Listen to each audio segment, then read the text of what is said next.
Benar Tuhan, kami mengucap syukur karena pemeliharaan yang Tuhan boleh berikan kepada kami, sehingga hari-hari kami boleh ada dalam pimpinan daripada kasih karunia-Mu. Dan sekarang ini kami juga bersyukur karena kami boleh masuk dalam ibadah perdana kami setelah ada pembatasan-pembatasan pada minggu-minggu yang lalu. Sehingga hari ini kami juga bersyukur boleh bersama-sama mengawalinya. Kami tahu Tuhan, kondisi kami menurut ukuran manusia sangat sulit, tetapi kami tahu ada Tuhan yang selalu memberi kekuatan, memberi perlindungan, memberi penjagaan, sehingga tak mungkin kami meninggalkan Tuhan dalam hidup kami. Tak mungkin kami tidak datang menyembah kepada-Mu Tuhan di hari ini. Dimanapun kami beribadah, walaupun ada yang di rumah masing-masing, mari Engkau melawan kami untuk terus mendekat kepada-Mu Tuhan. Sehingga dalam situasi sulit ini kami boleh terus mengalami pertolongan Tuhan, bahkan mujizat Tuhan yang tidak akan pernah berhenti bagi kami. Terima kasih Bapa, kami menyerahkan waktu ini sepenuhnya ke dalam tangan. Di dalam nama Tuhan Yesus kami sudah berdoa. Amin. Baik Bapak Ibu, Shalom. Ya. Apa kabar? Baik. Baik semua ya? Oke, haleluya. Bapak Ibu yang dikasihi oleh Tuhan Yesus Kristus, memang situasi ini kadang membuat kita bisa down ya. Tetapi kita percaya ada Tuhan yang terus memberi kekuatan kepada kita. Sesuai dengan Almanak Gereja Metodis, sangat tepat hari ini khotbahnya dari Injil Yohanes pasal 6. Injil Yohanes pasal 6 saya akan bacakan bagi kita semua Bapak Ibu. Injil Yohanes pasal 6 ayat 1 sampai ayat 15. Ya, saya bacakan untuk kita, demikian firman Tuhan. Sesudah itu Yesus berangkat ke seberang danau Galilea, yaitu danau Tiberias.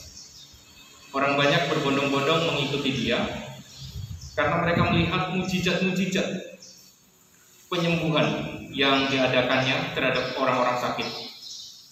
Dan Yesus naik ke atas gunung dan duduk di situ dengan murid-muridnya. Dan pasca hari raya orang Yahudi sudah dekat.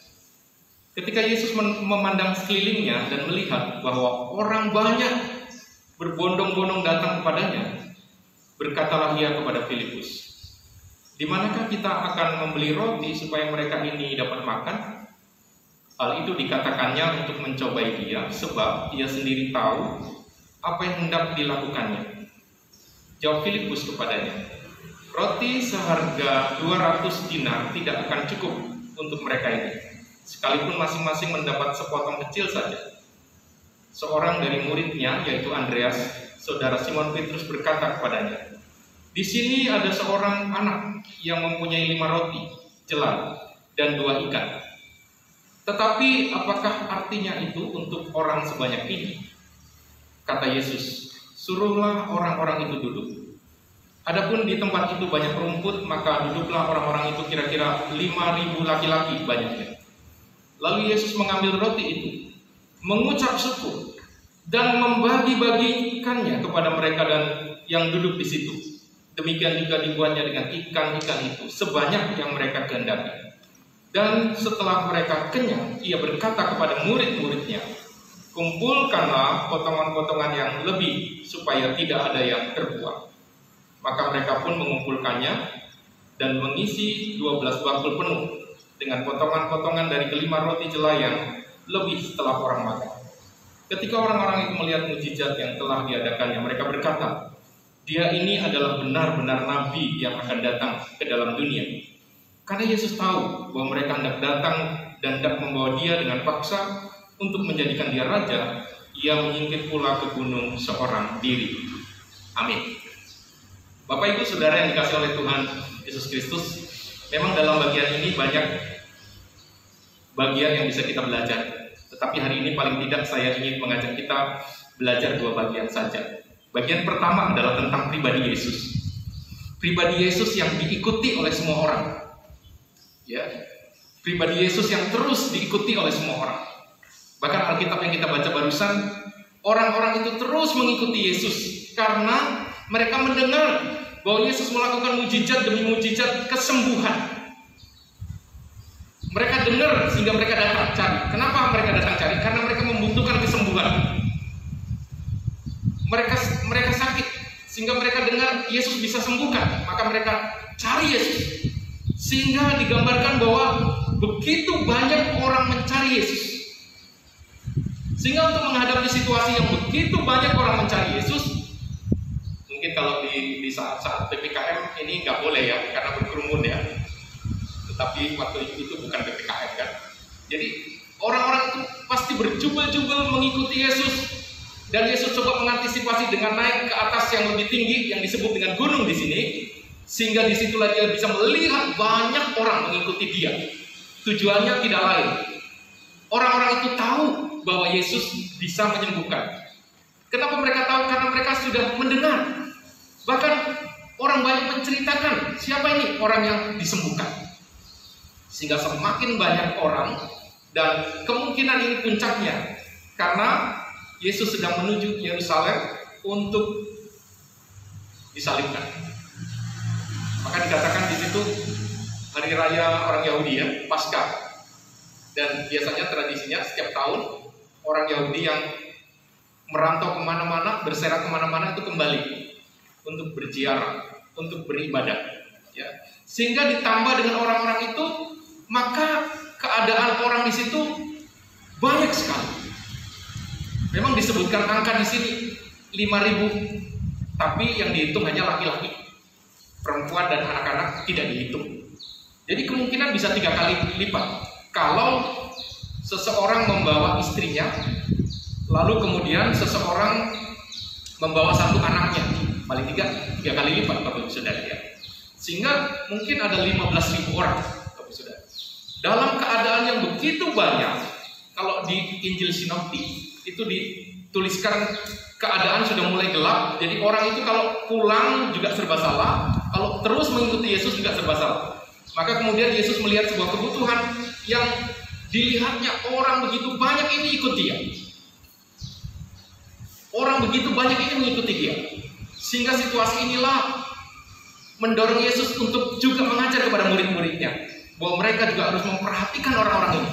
Sehingga Yesus bertanya, di manakah kita akan membeli roti supaya mereka ini dapat makan? Yesus tanya kepada muridnya, Filipus. Ya. Lalu jawabannya gimana? Walaupun kita beli roti, tapi walaupun mereka makan sedikit saja, kayak perjamuan kudus gitu ya, nggak akan cukup kayaknya. Jadi sia-sia kita melakukannya gitu ya. Perbuatan kita memberi makan mereka sia-sia gitu ya. Lalu kemudian Yesus kalau di Injil Sinoptis itu tanya, sekarang yang ada padamu apa? Gitu ya. Lalu dalam analogi berpikir manusia, murid-murid pasti cari ya, wah mana ya, kami ada apa ya? Dan tak menemukan apa-apa kecuali di Injil Yohanes ini memberi keterangan dari kelompok besar itu, murid-murid hanya menemukan seorang anak kecil yang membawa bekalnya. Bapak Ibu Saudara dikasih oleh Tuhan Yesus Kristus. Salah satu kunci dalam poin pertama mengalami mujizat Tuhan, bagaimana kita terus menghadiri, terus menghampiri, terus mencari Sang Pemberi mujizat itu. Bapak Ibu Saudara, kalau kita cari Tuhan itu untuk mendapat mujizat itu salah ya. Tapi kalau kita cari Tuhan, mujizat itu adalah bonusnya, Bapak Ibu Saudara. Ya. Orang banyak yang mencari Tuhan itu adalah sebuah keputusan yang tepat, Bapak Ibu Saudara. bahwa Yesus sang pembuat mujizat itu sendiri dihampiri, Bapak Saudara. Ketika seorang anak muda tiba-tiba menemukan sebuah tongkat kecil, lalu tanpa sengaja dia coba membuat tongkat itu melakukan sesuatu seperti seorang penyihir. Dia terkaget-kaget ketika dia berkata kepada sebuah batu, jadi emas. Batu itu jadi emas. Wah, dia senang, Bapak Saudara. Lalu kemudian dia pamerkan kepada teman-temannya dan memberikan tawaran kepada mereka. Kalian mau minta apa? Saya akan kasih, katanya. Satu temannya berkata, saya minta rumah, katanya. Melalui tongkat itu dia buat rumah. Ya, satu rumah jadi buat jadi. Wah, senang temannya itu. Wah, ya lalu teman satu lagi mau apa? Gitu ya. Wah, disebutkan dibuat jadi. Ya. Waduh, sampai akhirnya ada salah satu teman bilang gini dan dia kaget. Ayo sebutkan kamu mau minta apa? Lalu temannya itu minta apa? Kan sesuai dengan janjimu ya, satu permintaan saja ya. Oke, aku satu saja. Aku minta tongkatmu itu. Kaget deh, wah. Tapi udah terlanjur janji. Ya udah, kamu kan temanku. Ya udah, aku kasihlah tongkatnya. Dengan tongkat itu temannya itu pun melakukannya yang sama, ya. Memberikan sebuah mujizat-mujizat kepada teman-teman yang lain, dan termasuk yang memberi tadi dikasih lagi juga. Bapak Ibu Saudara, melalui cerita ilustrasi ini saya mau katakan begini. Kadang orang salah menangkap apa yang dia cari. Ya. Kalau disuruh pilih Bapak Saudara, mengalami berkat Tuhan banyak atau mengalami Tuhan sendiri? Jawabannya kebanyakan orang, ya Tuhan lah, gitu ya. Karena Tuhan yang memberi berkat. Tapi dalam prakteknya banyak orang hanya ingin mengalami mujizat, tapi nggak mengalami Tuhan. Hanya ingin dapat berkatnya, tapi nggak dapat Tuhannya. Saya rasa Bapak Saudara jangan salah ya. Kita ibadah mau cari berkatnya, bukan cari Tuhan, Bapak Saudara. Jangan salah ya. Karena kalau kita cari berkatnya sia-sia. Berkat yang kita dapat juga akhirnya semuanya tidak kita bawa waktu kita kembali ke surga kan, gitu ya. Tetapi kita dapat apa? Tuhan. Orang banyak itu mencari Yesus, nggak semuanya cari Tuhan. Mereka hanya mau cari kesembuhan. Mereka mau cari makanan, ya. Dan di zaman ini juga banyak orang kan. Kalau sebelum pandemi ya banyak orang. Kadang pagi itu ya selesai di gereja yang saya layani gitu ya. Lalu tiba-tiba selesai kebaktian saya melihat turun gitu ya di gereja, depan gereja sudah ada gereja lain dengan jemputan yang menjemput jemaat saya. Lalu ke gereja itu. Lalu saya amati dan akhirnya saya beranikan diri tanya. Ya. Kok selesai kebaktian kemarin kok ada yang jemput kemana? Oh, ke gereja sana. Boksu nggak apa-apa lah boksu kan makanan rohani makin banyak makin bagus gitu ya. Kok kamu bisa mau gitu ya? Wah di sana selesai kebaktian dibagi makanan gitu ya. Ada jamuan gitu ya. Memang enak juga sih Bapak Saudara. Butuh makan juga kita kan. Tetapi jangan salah Bapak Saudara. Kita menghampiri Tuhan itu cari Tuhannya. Ya. Kalau kita mau mengalami mujizat Tuhan secara pribadi Bapak Saudara, jangan cari mujizatnya, cari Tuhannya. Ya. Cari Yesusnya. Cari Yesus sang pemberi mujizat itu. Yesus yang ketika memandang orang membutuhkan dia berbelas kasihan. Kalau kita dapat Yesus, Yesus menjadi Tuhan kita, Yesus juru selamat kita. Dia adalah Allah Immanuel yang bersama dengan kita. Jadi kalau dia melihat kita, dimanapun kita berada, sendirian pun kita, karena dia milik kita, kita miliknya, maka saya percaya mujizat itu menjadi bonus bagi kita, Bapak Saudara.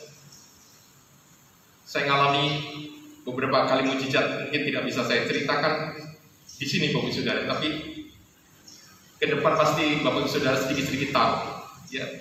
Bagaimana kita mengalami mujizat, sesuatu yang tidak mungkin kita bisa miliki tapi bisa kita miliki. Sesuatu yang tidak bisa kita kerjakan tapi bisa Bapak Saudara. Ya. Sampai orang bilang, "Wah, Boksu Dwi ini korupsi pembangunan," katanya kan. Padahal kan pembangunan sama sekali saya tidak dilibatkan dalam keuangan, ya kan begitu ya. Ada teman yang telepon saya begitu ya. Jangan-jangan kamu ini ya, katanya. Wah, ya puji Tuhan lah kalau kamu berprasangka begitu ya. Tetapi itulah orang melihat nggak mungkin pendeta ini, nggak mungkin. Bahkan bank pemberi KPR saya panggil saya. Kalau saya lihat ukuran waktu disurvei Nggak mungkin katanya bisa melunasi katanya. Nggak mungkin. Tetapi kok bisa? Gitu. Nah itulah. Orang lihat nggak mungkin, tapi ternyata mungkin. Dan itulah mujizat Tuhan yang saya rasakan. Yang kami rasakan. Memang ketika kita menanam doa dan berkata 2 tahun selesai, gitu ya. Nggak mungkin, gitu ya. Ada juga kata senyum istri saya pun ketawa, nggak mungkin dari mana, gitu. Tapi dalam perjalanan iman, Tuhan itu buka jalan, Tuhan itu buka jalan, Tuhan itu buka jalan. Sehingga ada kesempatan-kesempatan yang Tuhan berikan untuk kita terima berkat dari Tuhan. Itu mujizat, saudara ya. Mujizat. Kami ngalami. Ya. Saya percaya setiap orang pasti ngalami. Kuncinya yang pertama adalah Yesus, Tuhan kita itulah kita jadikan Tuhan. Yang terus memberikan penyertaan, yang kita andalkan. Saya percaya kalau dia lihat kita membutuhkan, saya percaya kita belas kasihan. Dia berbelas kasihan kepada kita, saudara. Amin. Saya sebagai orang tua kadang kalau memperhatikan anak-anak saya pengen sesuatu gitu ya, dan saya tahu itu menjadi kebutuhan dia, lalu saya tidak bisa memenuhinya, saya bisa nangis, saudara. Sedih gitu ya. Lalu coba berpikir gimana caranya, lalu mengusahakan, lalu bisa memberikannya. Saya manusia, saya bukan Tuhan, tapi ada nilai itu, ada belas kasihan di dalam. Saya percaya kalau kita menjadi milik Tuhan Yesus, kita anak Tuhan, kita milik Tuhan. Ketika Tuhan melihat kita membutuhkan, saya percaya dia berbelas kasihan. Yesus ketika melihat orang banyak itu melihatnya, mencari dia, berkerumun, bergerombol, terus mencari dia. Bahkan tanda kutip kemungkinan lupa bawa bekal, karena tak terduga Yesus itu kemana. Sehingga tidak ada apa-apa lagi. Sehingga ketika Yesus minta murid-muridnya, apa yang ada padamu? Murid-muridnya memeriksa semua orang di situ, nggak ada yang bawa apa-apa lagi. Dan dalam Injil Yohanes diberi keterangan hanya seorang anak kecil yang membawa 5 roti dan 2 ikan. Mereka begitu rindu Yesus, mereka begitu rindu ketemu Yesus, mereka rindu dengan Yesus. Maka ini menggerakkan belas kasihan Tuhan. Saya percaya Bapak Saudara, dimanapun Bapak Saudara, di sinikah beribadah atau di rumah, saya tahu Tuhan sedang memperhatikan caramu menghampiri Dia, Bapak Saudara. Caramu menyembah Dia. Saya percaya Tuhan perhatikan itu. Dan saya tahu ketika Tuhan melihat sebuah kebutuhan, bukan keinginan loh ya Bapak Saudara, sebuah kebutuhan Bapak Saudara. Tuhan melihat sebuah kebutuhan, saya percaya Tuhan akan menyatakan mujizatnya di tengah kita. Seperti ketika Dia memandang orang banyak itu. Orang banyak itu butuh makanan, maka Tuhan menggerakkan seorang anak, lalu kemudian memberikannya, lalu Tuhan mencukupkannya. Kalau dalam Matius bacaan Fotum panggilan beribadah kita hari ini, Matius 6 ayat 33, di sana dikatakan, carilah dahulu kerajaan Allah dan kebenarannya, maka semuanya akan ditambahkan kepadamu. Jadi jangan salah prioritas, cari Tuhan dulu, ya, jangan cari mujizatnya, cari Tuhan dulu. Ya, saya percaya kalau Tuhan itu adalah Tuhan kita, ya, kalau Tuhan telah menjadikan kita miliknya, saya percaya Dia akan berbelas kasihan sehingga mujizat boleh menjadi potensi yang kita akan alami di hari-hari ke depan. Lalu yang kedua, Bapak Saudara, saya ingin mengajak kita pada fokus 5 roti dan 2 ikan. 5 roti dan 2 ikan. 5 roti dan 2 ikan. Gak mungkin bisa mencukupkan begitu banyak orang, bukan? Inilah yang dikatakan mujizat itu, Bapak Saudara. Kalau dalam sebuah artikel, bukan artikel sebetulnya, seorang penulis ya, namanya John Sung, ya, dia berkata begini, sebenarnya anak itu bisa saja memiliki respon untuk tidak memberikan roti itu, bisa kan? Kalau kita minta kepada orang dewasa sesuatu ya, dengan penjelasan ya, gak lebih gampang, ya kan? Misalnya saya minta sesuatu ke Pak Iwan, aku minta 5 roti 2 ikan ya. Ini butuh untuk semua orang nih, kita harus memperhatikan mereka. Pasti ngerti Pak Iwan kan? Kalau seorang anak kecil, bayangin, seorang anak kecil, kita mau minta dikit aja dia udah pasti taruh di belakang kan?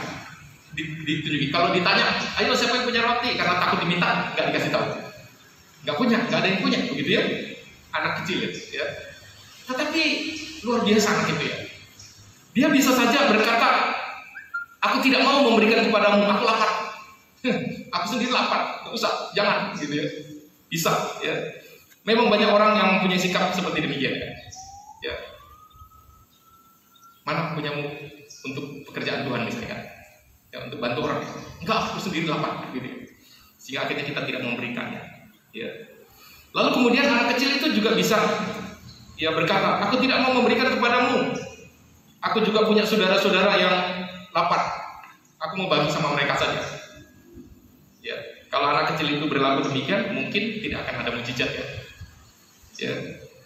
Anak kecil itu juga bisa mungkin memanfaatkan situasi, Bapak Saudara. Ya, dia langsung teriak, aku punya 5 roti, 2 ikan. Yuk, siapa yang berani bayar tinggi? Wah, ya, siapa yang berani, gitu ya.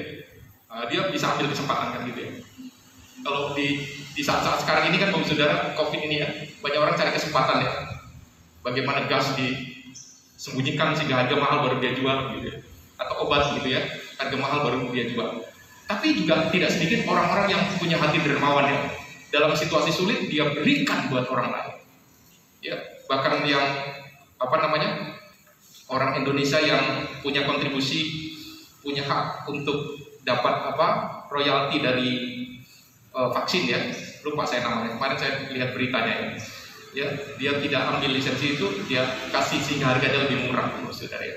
Padahal dia bisa lebih kaya dari situasi ini, dia bisa kaya, ya, karena dapat royaltinya, tapi dia tidak lakukan. Bapak Saudara kasih Tuhan Yesus Kristus, anak kecil itu mungkin bisa begitu. Aku ada 5 roti, 2 ikan, ayo siapa yang lapar mau bayar lebih tinggi, saya kasih.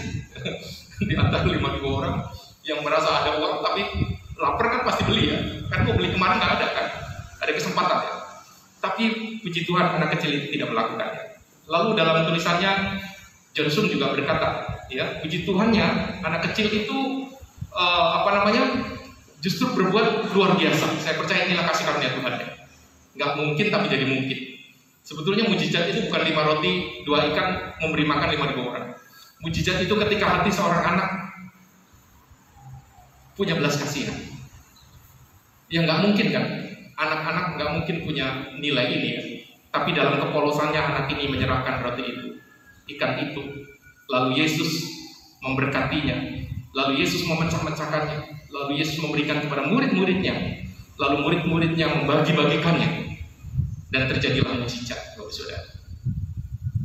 Jika 5 roti 2 ikan itu ada di tangan Bapak Ibu Saudara, apakah Bapak Ibu juga melakukan hal yang sama? Apalagi di tengah kesulitan ini, Bapak Saudara, ya. Di tengah kesulitan ini kadang ada teman saudara telepon kita, ya kan. Kadang kita nggak ada lebih, ya. Tapi dengan apa yang ada kita, berani nggak kita berbagi, ya? Nggak usah jauh-jauh lah, dimulai dari keluarga kita sendiri, ya. Apakah adikmu, abangmu, engkau lihatlah bagaimana kondisinya dalam kondisi pandemi ini. Nggak usah keluar dulu, ya. Kalau mau keluar ke orang lain juga silahkan. Tapi dimulai dari dalam dulu, kan, dari Samaria sampai ke ujung bumi, kan. Bagaimana kalau 5 roti dan 2 ikan itu ada di tangan? Apakah engkau juga melakukannya seperti seorang anak kecil ini, memberikan? Lalu Tuhan memberkatinya sehingga akhirnya mendatangkan mujizat, ya. Bukan hanya dia yang kenyang, tapi semua orang kenyang, ya, Bapak Saudara. Bukan hanya dia, tapi semua orang kenyang, Bapak Saudara. Saya teringat kisah di 1 Raja-Raja pasal 17, ketika seorang janda, ya, di sana dikatakan, bersiaplah pergi ke Sarfat yang termasuk wilayah Sidon, dan diamlah di sana. Ketahuilah, aku telah memberikan seorang janda untuk memberi engkau makan. Sesudah itu ia bersiap lalu pergi ke Sarfat. Setelah ia sampai ke pintu gerbang kota, tampak di sana seorang janda sedang mengumpulkan kayu api. Ia berseru kepada perempuan itu, katanya, cobalah ambil bagiku sedikit air dalam kendi supaya aku minum. Ketika perempuan itu pergi mengambil, ia berseru lagi, cobalah ambil juga bagiku sepotong roti. Perempuan itu menjawab, demi Tuhan Allahmu yang hidup, sesungguhnya tidak ada roti padaku sedikit pun, kecuali segenggam tepung dalam tempayan yang sedikit minyak dalam buli-buli. Dan sekarang aku sedang mengumpulkan 2-3 potong kayu api. Kemudian aku mau pulang dan mengolahnya bagiku dan bagi anak-anak. Dan setelah kami memakannya, maka kami akan mati. Tetapi Elia berkata kepadanya, janganlah takut, pulanglah, buatlah seperti yang kau katakan. Tetapi buatlah lebih dahulu bagiku sepotong roti bundar kecil daripadanya, dan bawalah kepadaku. kemudian barulah kau buat bagimu dan bagi anak-anakmu.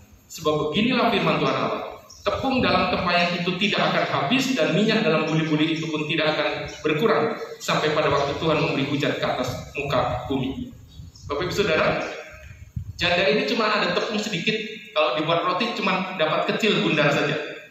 Ya, tetapi Elia minta kepadanya, buatkan dulu, ya, untukku yang kecil saja. Ya, yang kecil saja, enggak semua, yang kecil. Dari yang kecil itu minta yang kecil lagi disisihkan untuk berbagi, Bapak Saudara. Dalam situasi ini, Bapak Saudara, sulit orang melakukannya, tetapi janda itu melakukannya, sehingga terjadilah mujizat juga, bahwa tepung dalam tempayan itu dan minyak dalam buli-buli itu tidak habis-habis. Itulah mujizat, Bapak Saudara. Siapa yang melakukan? Manusia nggak bisa, Tuhan yang bisa. Kenapa? Karena janda itu mendahulukan Tuhan, mendahulukan apa yang Tuhan firmankan. Saya percaya, Bapak Saudara, memang sulit berbagi di dalam kekurangan kita, tetapi ketika kita mampu melakukannya, saya percaya itulah cara kita untuk menghadirkan mujizat Tuhan di dalam kehidupan kita, Bapak Saudara. Bagaimana anak itu memberikan 5 roti dan 2 ikan. Ya, saya menggambarkan Tuhan tanya kepada kita, apa yang ada padamu? Ya, lalu mungkin kita akan menunjukkan tangan kita, nggak ada apa-apa Tuhan, ya kan? Nggak ada apa-apa Tuhan. Kita akan tunjuk, dan memang betul nggak ada apa-apa, karena saking sulitnya kan, situasi yang sulit. Tetapi betulkah tidak ada apa-apa? Saya menggambarkan setiap orang pasti punya 5 roti dan 2 ikan. 5 roti di tanganmu adalah jarimu, 5 kan? Bisa menggenggam, bisa bekerja, bisa melakukan sesuatu. Ya. Lalu 2 ikan itu bisa 2 tanganmu, Bapak Saudara. Ada 5 roti, 2 ikan. Pasti semua orang punya itu, Bapak Saudara. Paling tidak di tanganmu ada sesuatu yang bisa kau kerjakan. Mari, Bapak Saudara. Syarat yang kedua, paling enggak dalam sharing firman pada kesempatan ini, Bapak Saudara. Apa yang ada padamu? Ya, 5 roti dan 2 ikan pasti ada. Apa yang ada padamu? Tuhan enggak menuntut apa yang tidak ada padamu. Ketika kita berani melakukannya untuk kemuliaan nama Tuhan, saya percaya, Bapak Saudara, Tuhan akan mendatangkan mujizat kepada kita, kepada Bapak Ibu Saudara, kepada seluruh jemaat. Murid-murid yang tidak ada apa-apa, Tuhan bilang kepada mereka, suruh orang-orang itu duduk. Lalu murid-murid diminta membagikan. Saya tahu dalam pemikiran banyak orang, Bapak Saudara, pasti sama dengan pemikiran saya. Murid-murid itu juga dalam keletihan di sore itu. Tetapi Tuhan masih minta mereka membagi-bagikan. Bayangkan, Bapak Saudara.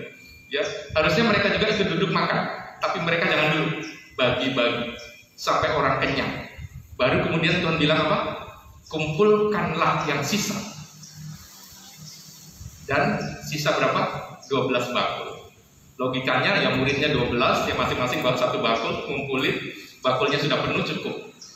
Bapak Saudara, saya percaya orang-orang yang melayani Tuhan, yang mendahulukan Tuhan, yang bekerja bagi Tuhan, saya percaya tidak akan kekurangan, Bapak Saudara. Walaupun mungkin dia selalu belakangan, tapi saya percaya Tuhan memberikan bakulnya penuh. Ya, walaupun mungkin dari sisa, tapi inilah berkat daripada Tuhan. Penuh bakulnya. Ya, kalau hari ini yang melayani siapa? Ada Pak Iwan, ada Ibu Ruth, ya. Ya, percayalah, ya, orang-orang melayani, ya, mungkin butuh hadir lebih awal, ya, bangun lebih awal, konsentrasi yang lebih daripada Bapak Ibu Saudara. Kalau Bapak Saudara yang hadir ibadah mungkin nggak bisa nyanyi, ya udah nggak usah nyanyi, Bapak Saudara. Tapi mereka berjuang keras mengingat lagunya seperti apa, ya, dibandingkan dengan Bapak Ibu Saudara yang hanya menyaksikan. Saya percaya mereka adalah murid-murid Kristus yang terakhir, mungkin mereka masih letih di tengah pekerjaan mereka, tetapi mereka mau melayani Tuhan. Saya percaya bakul mereka akan dibuat penuh, Bapak Saudara. Itu mujizat, Bapak Saudara. Ya, itu mujizat. Maka itu hari ini, Bapak Saudara, paling tidak ada 3 bagian, ya. Pribadi Yesuslah menjadi target dalam kehidupan kita. Saya harus menjadi milik Tuhan, Bapak Saudara. Ya, yang kedua, Bapak Saudara, mari kita belajar berbagi dari apa yang kita punya. Walaupun cuma 5 roti, 2 ikan, ya kita jadikanlah itu berkat bagi dunia, Bapak Saudara. Dan percayalah, bagi orang-orang yang terus terlibat di dalam pekerjaan dan pelayanan Tuhan, maka bakulnya akan terisi penuh. Amin. Mari kita berdoa. Tuhan, terima kasih. Engkau boleh berbicara kepada umat-Mu, Engkau boleh berbicara kepada anak-anak-Mu, sehingga melalui firman Tuhan ini kami boleh dikuatkan. Kami diberikan power, kuasa untuk menjalani hari-hari kami, untuk terus mengalami mujizat demi mujizat di dalam kehidupan kami. Engkau mengetahui apa yang menjadi kebutuhan kami, Engkau mengetahui apa yang menjadi tangisan kami, Engkau mengetahui keletih lesuan kami. Kalau hari-hari ini kami boleh mengalami kesulitan demi kesulitan, apakah itu karena kekurangan, apakah itu karena sakit penyakit, kami mau percaya bahwa kami ada Tuhan yang terus memelihara kami. Kami saat ini mendoakan Bapak Ibu kepadamu ya Tuhan, untuk saudara-saudara kami yang sedang mengalami sakit penyakit. Tuhan hampiri mereka, Tuhan jamah sembuhkan. Untuk mama dari Bapak Rudi, kiranya Tuhan jamah.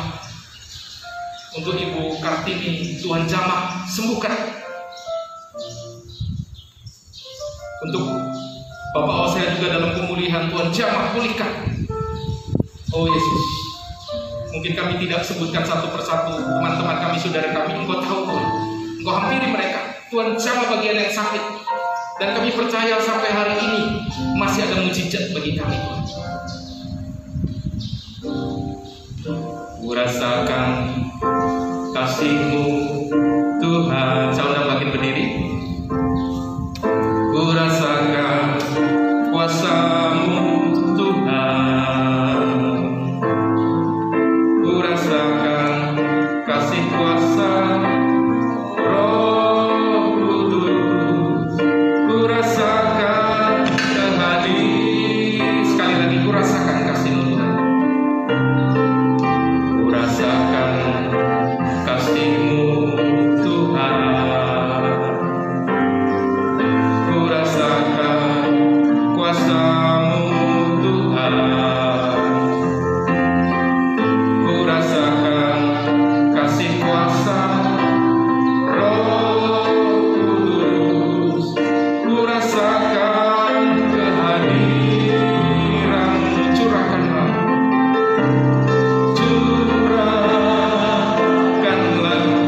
kuasa-Mu Tuhan. Mujizat terjadi di tempat ini. Curahkanlah kuasa-Mu Tuhan. Mujizat terjadi sekarang. Curahkanlah kuasa-Mu Tuhan. Curahkanlah kuasa-Mu Tuhan.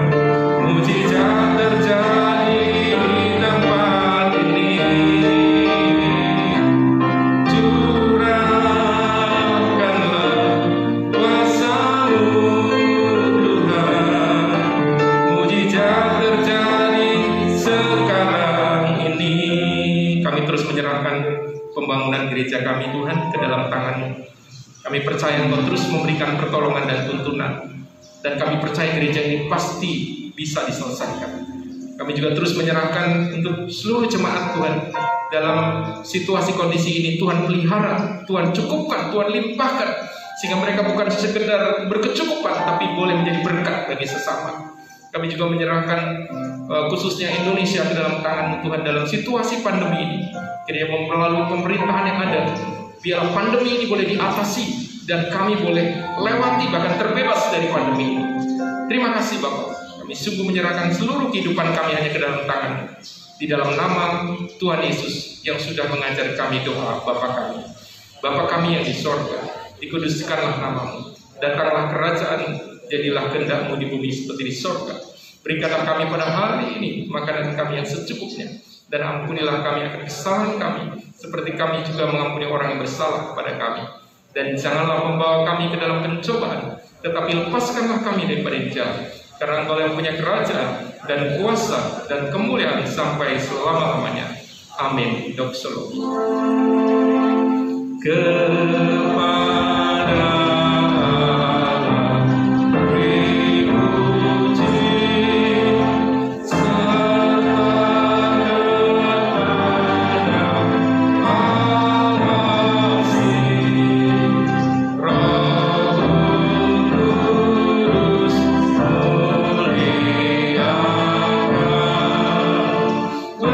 berkuasa dan